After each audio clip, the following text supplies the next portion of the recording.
إيلون ماسك مصحفت بمنباب رؤسو ناي روكيت ساينس أمهيرو وارن بافيت أب معالت 500 ገጻት ከንብብ ዝኸኣለ ቢል ጌትስ ድማ ኣብ ዓመት 50 መጽሓፍ ተንቢቡ ዝወደ እዩ። ነገር ግን መብዛሕትኡ ሰብ ዘይርድኦ ነገር ነዚ እዩ። ምንባብ ልማድ ጥራሕ ዘይኮነስ ናይ ኣእምሮ መመሓየሺ ስርዓት እውን እዩ። ኣብ እነንብበሉ ነፍሲ ወከፍ ግዜ ኣእምሮኹም ርእሱ ዳግማ ይሕደስ። ሓደሽቲ ናይ ነርቭ ምትእስሳር ይፈጥር፣ ነቶም ዝደኸሙ የጠናኽር፣ ከምኡውን ቁልጡፍን ዕሙቕን ናይ ምሕሳብ ዓቕሚ የመሓይሽ።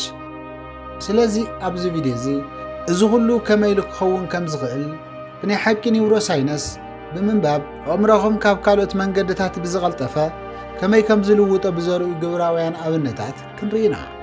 ንቻነልና ላይክ እና ሼር ብምግባር ቻነልና ሓደሽቲ ዝኾንኩም ሳብስክራይብ ብምግባር ናይ ቻነልና ቤተሰብ ኩኑ። ኣእምሮኹም ብዝገርም ኩነታት መዓልታዊ ኣብ እትገብርዎ ነገር ተመርኪሱ ብኽልተ ኣፈላላይ መንገድታት የግልግለኩም። እቲ ቀዳማይ መንገዲ ርእስኹም ኣብ ማሕበራዊ መራኸቢታት ሶሻል ሚድያ ብተዓዛብነት እንተረኺብኩምዎ ወይ ከዓ ኩሉ ግዜ ስልክኹም ስክሮል ትገብሩ እንተኮይንኩም ናይ ትኹረት ወይ ናይ ቆላሕታ ግዜኹም ናብ 8 ሰከንድ ኣቢሉ ይቕንስ። እዚ እንታይ ማለት እዩ እንተኢልኩምኒ ኣብ ሶሻል ሚድያ ኣዝዩ ውልፍ ኣዴክትድ እንተኮይንኩም ወይ ሱሰኛ ክትኮኑ ከለኹም ኣእምሮኹም ንነገራት ትኹረት ዝበሉ ግዜ ኣዝዩ ሓፂር ጥራሕ እናኾነ ይመጽእ። ምክንያቱ ኣብ ሶሻል ሚድያ ንሪኦ ቪድዮታትን ጽሑፋትን ኣዝዮም ሓፀርቲ ስለ ዝኾኑ ኣእምሮኹም ድማ ብኡ ሼፕ ቅርፂ ስለ ዝተገበረ ንስኻትኩም ከይፈለጥክምዎ ነቲ ናይ ነዊሕ ግዜ ትኹረቱ ቀስ ብቐስ እናጥፍኦ ይመጽእ ማለት እዩ። ኣብዚ ሓደ ነገር ክነግረኩም፣ ማሕበራዊ መራኸቢታት ኣብ እትጥቀሙሉ ግዜ ንናእሽቱ ግዜ ናይ ሓጎስ ወይ ድማ ናይ ምንቃሕ ስምዒት ይስምዖኩም እዩ። ንሱ ድማ ዶፓሚን ይበሃል። ነገር ግን ኣብቲ ትርእይዎ ነገር ዝኾነ ነገር ብትኽክል ኣይትዝኩርን ወይ ኣይትመሃሩን። ግዜያውን ቅጽበታውን ሓጎስ ጥራሕ እዩ። ካብኡ ሓሊፉ ግን ኣብ ኣእምሮኹም ኣይሰርፅን። ኣእምሮኹም ላዕሊ ጥራሕ ስለ ዝርኢ ዓቕሚ ተሓሳስባ ኣብ ዝሓትት ዝኾነ ይኹን ነገር ክተትኩሩ ዝያዳ ከቢድ ይኾነኩም ማለት እዩ። ብኣንጻሩ ድማ ናብቲ ካልኣይ መንገዲ ክንመጽእ ከለና ስክሮል ካብ ምግባር ንላዕሊ መጽሓፍ ክተንብቡ ከለኹም ኩሉ ነገር ይልወጥ። ኣእምሮኹም ነቲ ምቕልጣፍ የቋርጾ እሞ ሓበሬታ ብዓሚቕ ይቕበል። ከምኡውን ምስ ግዜ ትኹረትኩም ባዕሉ ባህርያዊ ዝመስል መንገዲ እናዓበየ ይኸይድ። ኣብ ኣሜሪካ ናይ MIT ዩኒቨርሲቲ ተመራመርትታት ኣብ እዋን ምንባብ ዘሎ ናይ ኣእምሮ ምንቅስቓስ ኣመልኪቶም መጽናዕቲ ገይሮም እዮም። በዚ መሰረት እዚ ድማ ንነዊሕ ግዜ መጽሓፍቲ ምንባብ ነቲ ትኹረት ናይ ምግባር ግዚኡ ነገራት ብግቡእ ናይ ምርዳዕ ዓቕሚ ብ50 ሚእታዊ ከም ዘዕብዮ ኣረጋጊፆም እዮም። እዚ ማለት ድማ ኣብ እተንብብሉ ግዜ ጥራሕ ዘይኮነስ ብቐዋምነት ኣብ መንነትኩም ናይ ትኹረት ሰብ ይገብረኩም ማለት እዩ። ምክንያቱ ናይ ኣእምሮኹም ናይ ቅድሚት ክፋል ዝኾነ ፕሪፍሮንታል ኮርቴክስ ንቑሕ ክኸውን ስለ ዝጅምር እዩ። እዚ ናይ ኣእምሮኹም ክፋል እዚ ብቐንዱ ክሪቲካል ወሰንቲ ዝኾኑ ሓሳባት ምፍጣር እዩ። ውሳነ ምሃብ ወይ ድማ ዲሲሽን ሜኪንግ፣ መደብ ምውፃእ ፕላኒንግ፣ ከምኡውን ዝተሓላለኹ ፀገማት ምፍታሕ ዝበሃሉ ነገራት ብሓላፍነት ይፍጽም። ሳይንስታት ነዚ ክፍሊ እዚ CEO ኦፍ ብሬን ናይ ኣእምሮ ዋና ኣካየዲ ይብልዎ። ስለዚ ኣብዚ ናይ ምርጫ ነፃነት ዝመልኦ ዘመን ኩሉ ነገር ቀሪብልኩም ከሎ እቲ ጽቡቕ ናይ ምምራፅ ሓላፍነትን ድሌትን ናትኩም እዩ። ካብዚ መጽሓፍ ኣብ ክንዲ መሓዝ ስልክዎም ኣብ እተልዕልሉ ነፍሲ ወከፍ ግዜ ኣእምሮኹም ዝተሰናኸለ ቆላሕታ ዘይገብር ክኸውን ትመርጹ ኣለኹም። እዚ ድማ ንነዊሕ ግዜ ቆላሕታ ንምግባር ብዕንቆት ንምሕሳብን ዝያዳ ከቢድ ይገብሮ ኣሎ። ብኣንጻሩ ግን መጽሓፍ እንተልዒልኩም ኣእምሮኹም በሊሕን ሓሳብን ክኸውን መንገዲ ትህብዎ ኣለኹም ማለት እዩ።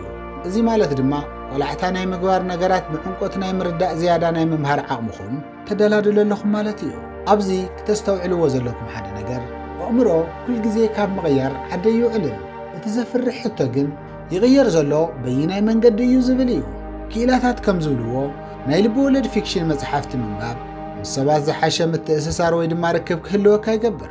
ምክንያቱ ኣብ ውሽጢ እቲ መጽሓፍ ብዛዕባ ናይ ካልኦት ሰባት ታሪክ፣ ብዛዕባ ስምዒታቶምን ልምድታቶምን ኣብቶም ገጸ ባህርያት ውሽጢ ገለ ነገር ትረኽቡ ኢኹም። ካብዚ ተወጊሱ ኣእምሮኹም ስምዒታትን ኣረኣያታትን ብዝተፈለየ መንገዲ ምርዳእ ይለማመድ። ነገራት ብወገን ካልእ ሰብ እንታይ ከም ዝመስሉ ምግማት ትጅምር ማለት እዩ። ህይወት ብኻልእ ሰብ ዓይኒ ከመይ ከም እትረአ ትግንዘቡ። ኒውሮሳይንስታት ነዚ ዘ ቲዮሪ ኦፍ ማይንድ ኢሎም ይጽውዕዎ። እቲ ብጣዕሚ ዝገርም ነገር ድማ እዚ እዩ። ኣብ መጽሓፍ ውሽጢ ብዛዕባ ናይ ሓደ ገጸ ባህርያት ስምዒት ኣብ እተንብበሉ ግዜ ኣብ መዓልታዊ ህይወትኩም ወይ ኣብ ናይ ሓቂ ዓለም ምስ ናይ ሓቂ ሰባት ስምዒታትኩም ኣብ እተራኸበሉ ግዜ ዝንቀሳቐሱ ናይ ኣእምሮ ክፍልታት ብተመሳሳሊ ንጥፋት ኣክቲቭ ይኾኑ። ሃርቫርድ ዩኒቨርሲቲ ኣብዚ ጉዳይ እዚ መጽናዕቲ ገይሩ እዩ። ብኣሽሓት ዝቑጸሩ ሰባት ኣብ ኢሞሽናል ኢንተለጀንሲ ንሰባት ናይ ምንባብ ዓቕሚ ርክባት ኣመሓዲርካ መጓዓዝን ግጭታትን ምፍታሕ ዓቕምን መሰረት ብምግባር መጽናዕቲ ኣካይዱ እዩ። በዚ መሰረት ድማ ልበወለድ ብስሩዕ ዘንብቡ ሰባት ካብቶም ዘየንብቡ ዝለዓለ ውፅኢት ረኺቦም። እምበር ስምዒትካ ምቁፅጻር ምኽኣል ወይ ኢሞሽናል ኢንተለጀንሲ ኣብ ርክባትን ኣብ መሪሕነትን ከምኡውን ኣብ ሞያኹም ውሽጢ ካብ ኣይኪኩም ንላዕሊ ብዘተኣማምን ኩነታት ብዛዕባ ዓወትኩም ክውሰን ይኽእል እዩ። ነቲ ልበወለድ ክተንብቡ ከለኹም ትዘናግዑ ጥራሕ ኣይኮንኩምን ዘለኹም። ኣእምሮኹም ኣብዛ ዓለም ዘሎ ብጣዕሚ ዝተሓላለኸ ነገር ኩሉ ንምርዳእ ተስልጥንዎ ኣለኹም ማለት እዩ። እስኪ ሕጂ እዚ ሕቶ እዚ ክሓተኩም፣ ስማርት ወይ ከዓ በላሕቲ ንብሎም ሰባት ኩሉ ነገር ዘንብቡ ስለምንታይ ይመስለኩም? ካብቶም ፍሉጣት በዓል ሓፍቲ ሓደ ዝኾነ ዋረን በፊት ናይ ንግዲ መሻርክቱ ዝኾነ ቻርሊ ማንገር 4 ኩርናዓት ናይ ኣእምሮ ሞዴላት ወይ ከዓ ላቲክ ወርክ ኦፍ ሜንታል ሞዴልስ ኢሉ ዝፅውዖ ፅንሰ ሓሳብ ኣለዎ። ናይ ኣእምሮ ሞዴላት ዓለም ከመይ ገይራ ከም ትሰርሕ ንምርኣይ ዘኽእሉ ኮምፓሳት እዮም። ብዙሓት ናይ ኣእምሮ ሞዴላት ሒዝኩም ብዝኸድኩሞ ቁጥሪ ድማ ብዝሓሸ ኩነታት ክትሓስቡ ትጅምሩ። ሕጂ ምንባብ ብናይ ኣእምሮ ሞዴላት ከመይ ገይሩ ምሕሳብ ከም ዘማዕብል ንርአ። ብዛዕባ ፍልስፍና ከተንብቡ ከለኹም ብዛዕባ ትርጉምን ስነ ምግባርን ከመይ ጌርካ ከም ዝንበር ንምሕሳብ ዝኸውን ኣታዊ ትረኽቡ። ሳይኮሎጂ ስነ ልቦና ከተንብቡ ከለኹም ሰባት ካብ ዘለዎም ባህሪ ንድሕሪት ዘለዎም ዝተሓበአ መንነቶም ክትፈልጡ ትኽእሉ ኢኹም። ብተመሳሳሊ ታሪክ ከተንብቡ ከለኹም እውን ብምኽንያት ግዜ ዝተደጋገሙ ሓቅታት ከም ዘለዉ ክትፈልጡ ትጅምሩ። ከምኡውን ሳይንስ ከተንብቡ ከለኹም ብስርዓትን ብመርትዖን ምሕሳብ ትመሃሩ ኣለኹም ማለት እዩ። ነገር ግን ካብዚ ኩሉ ዝዓበየ ዓብዪ ቁም ነገር ነዞም ሞዴላት ኣብ ምምሃር ጥራሕ ኣይኮነን። እቲ ዓብዪ ነገር ዝፈጥር ኩሎም ሓሳባት ኣብ ኣእምሮኹም ውሽጢ ተራኺቦም ኮኔክት ምትእስሳር ክገብሩ ከለዉ እዩ። ንኣብነት ብዛዕባ ዝግመተ ለውጢ ኢቮሉሽን ዝዛረብ መጽሓፍ ከተንብቡ ከለኹም ብዛዕባ ኢኮኖሚክስ ካሊእ መጽሓፍ ከምኡውን ብዛዕባ ሳይኮሎጂ ስነ ልቦና ካሊእ መጽሓፍ ከተንብቡ ከለኹም ድንገት ካብ ሓደ መጽሓፍ ዝተምሃርኩሞ ነገር ኣብ ካሊእ መጽሓፍ ዘሎ ነገር ንምርዳእ ይጠቕመኩም ማለት እዩ።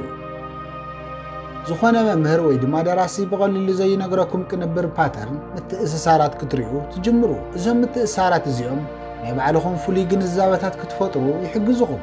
እዚ ኩሉ ድማ ናይ ምንባብ ድምር ውፅኢት እዩ። ኣብ ቀዳማይ መዓልቲ ሓደ ሓሳብ ትመሃሩ፣ ድሕሪ ሓደ ወርሒ ካብ 30 ንላዕሊ ሓደሽቲ ሓሳባት ክትረኽቡ ትጅምሩ። ድሕሪ ሓደ ዓመት ድማ ብዘግርም ኩነታት ኣብ ኣእምሮኹምን መንነትኩምን ውሽጢ ሙሉእ ብምሉእ ዝተፈለየ ናይ ኣሰራርሓ ስርዓት ትላወሱ ማለት እዩ። ነዚ ዋረን በፊት ብቐሊል ከምዚ ኢሉ ገሊፅዎ ኣሎ። ፍልጠት ልክዕ ከም ኮምፓውንድ ኢንተረስት ዝተሓላለኸ ወለድ ዝተቐመጠ ማለት እዩ። ብጣዕሚ በላሕቲ ዝኾኑ ሰባት ዝተወለዱ ፍሉያት ኣእምሮ ሒዞም ኣይኮነን፣ በብመዓልቲ ምንባብ ብልሕነቶም ስለ ዝውስኽ እዩ ኢሉ። ኣእምሮ ወይ ከዓ ብሬን ጠጠው ዝበለ ማሽን ኣይኮነን፣ ልክዕ ከም ፕላስቲክ እዩ። ኣብ እትገብርዎ ነገር ተመስሪቱ ይለዋወጥ። ሳይንስታት ነዚ ኒውሮፕላስቲክ ኢሎም ይፅውዕዎ። ኣብ እተንብብሉ ግዜ ኣብ ኣእምሮኹም ውሽጢ ዝኸውን ከምዚ እዩ።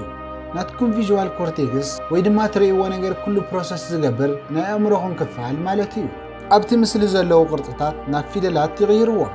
ድሕሪኡ ናይ ቋንቋ ማእኸልኩም ላንጉዌጅ ሰንተር ነቶም ፊደላት ናብ ትርጉም ዘለዎም ቃላት ይልውጦም። ናይ ምዝካር ስርዓትኩም ሜሞሪ ሲስተም ድማ ብዛዕባ እቶም ቃላት ሓሳብን ዝፈልጦ ነገር ኩሉ ከም መዓራርን ከዛምድን ይጅምር። ካብኡ ድማ መወዳእታ ብዝገርም ኩነታት ኣእምሮኹም ኣብ መንጎ ነርቭ ሴል ሓደሽቲ ምትእስሳር ክፈጥር ይጅምር። ናይ ስታንፎርድ ተመራመርትታት ሰባት ክነብሩ ከለዉ እንታይ ከም ዝመስሉ ንምጽናዕ ናይ ኣእምሮ ምስሊ ብሬን ኢሜጅ ተጠቒሞም እዮም። ምንባብ ካብ ካልኦት ንሰርሖም ተግባራት ኩሉ ንላዕሊ ብሓደ ግዜ ብዙሓት ናይ ኣእምሮ ክፍልታት ከም ዘነቓቕሕ በፂሖም ኣለዉ። ኣብ ነብሲ ወከፍ እነንብበሉ ግዜ ሓደሽቲ ናይ ነርቭ መስመራት እናሃነፅኩም ትኸዱ ኣለኹም። ልክዕ ኣብ ሓንቲ ከተማ ውሽጢ ከም ሓደሽቲ መንገድታት ከም ምውሳኽ ጌርኩም ሕሰብዎ። ብዙሓት መንገድታት ብዝረኸብኩም ቁጥሪ ካብ ሓደ ቦታ ናብ ካሊእ ቦታ ብቕልጡፍ ክትከዱ ትኽእሉ ኢኹም። ልክዕ ነዚ ተመሳሳሊ ብዙሓት ሓደሽቲ ናይ ነርቭ መስመራት ክተሃንፁ ከለኹም ኣእምሮኹም ሓበሬታ ብቕልጡፍ ብብቕዓትን የስተኣናግድ። ነዞም ምትእስሳራት እዚኦም ደንሲቲ ነተሓሳስባ ስርዓትኩም ክንደይናይ ዝኣክል ንጡፍ ከም ዝኾነ ፀገማት ብምንታይ ቅልጣፈ ከም እትፈትሑ ሓበሬታ ብኸመይ ጽቡቕ ኩነታት ከም እትዝክሩ ከምኡውን ሓሳባትኩም ክንደይናይ ዝኣክል ብግልፂ ከም እትገልጹ ይውስን ማለት እዩ። ኩሉ ግዜ ብስሩዕ ዘንብብ ሰብ ካብቲ ዘየንብብ ሰብ ብፍሉይ መልክዑ መሰረታዊ ናይ ኣእምሮ መዋቕር ፍልልይ ኣለዎ። እዚ ዝኾነሉ ድማ ክውለድ ከሎ ዝበለፀ ርእሲ ስለ ዘለዎ ኣይኮነን። እንታይ ደኣ እንተኢልኩምሲ ምንባብ ዝበለፀ ኣእምሮና ስለ ዝሃንፆ እዩ።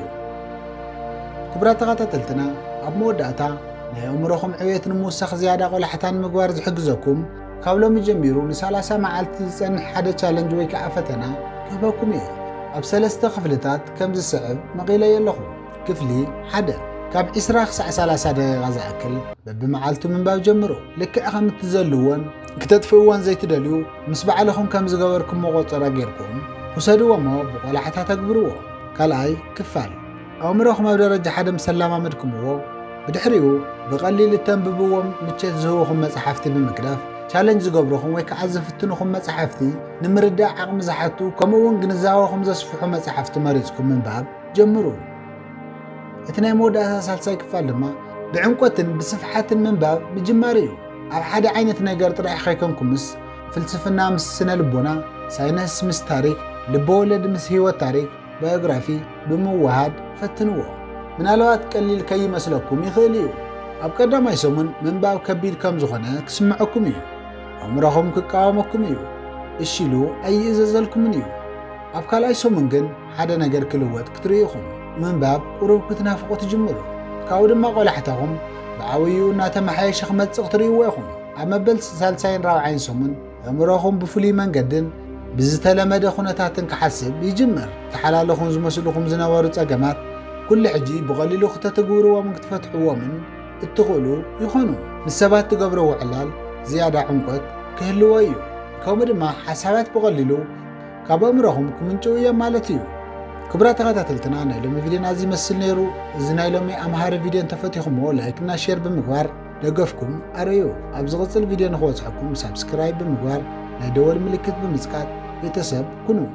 ኣብ ዘለኹም ሰላም ኩኑለይ ቻው።